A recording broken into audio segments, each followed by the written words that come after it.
అయిన వాళ్ళల్లో 70-80% మంది రేవంత్కే ఓట్లేశారు తెలుగుదేశం. అవును. వాళ్ళ ఓట్లు మాకు ఇక్కడ ఆంధ్రాలోనే కావాలని చంద్రబాబు గారు అనుకుంటే రేవంత్ ఓడిపోతాడు రేపు పొద్దున. అది అంతే కదా, హైదరాబాద్ లో మొన్నే దెబ్బతిన్నాడు రేవంత్. అలాగే నేను వదులుకోరు.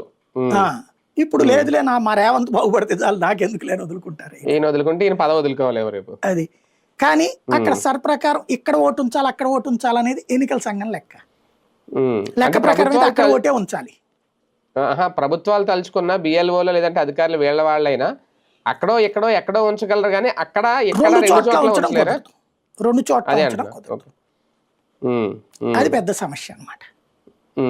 అవి తప్పించి తెలంగాణకి పెద్ద సమస్య ఏం లేదు. రెండవది హైదరాబాద్ లో ఉన్నది పాత బస్తీ, అక్కడ వీళ్ళు ఎంతవరకు సక్సెస్ఫుల్ చేస్తారో తెలియదు. ఎందుకయ్యా అంటే అక్కడ కరెంటు బిల్లులే కట్టరు, పన్నులే కట్టరు చాలా మంది. వెళ్తే కొట్టిన సంఘటనలు ఎన్ని ఉన్నాయి అక్కడ.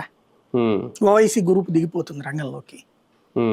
ఇంకోటి ఆ సరికి సంబంధించి ఆ మనిషి కనబడాలా, కనబడ్డప్పుడు ఫేస్ చూపించమంటే మేము బురకా చూపించమంటే ఎట్లాగా. అక్కడ మహిళా ఉద్యోగుల్ని పెడతారు, అక్కడ పెట్టి చేయించాలి. చేయించకపోతే రచ్చరచ్చ చేస్తారు. అది కూడా ముస్లిం మహిళా ఉద్యోగినే పెట్టాలా.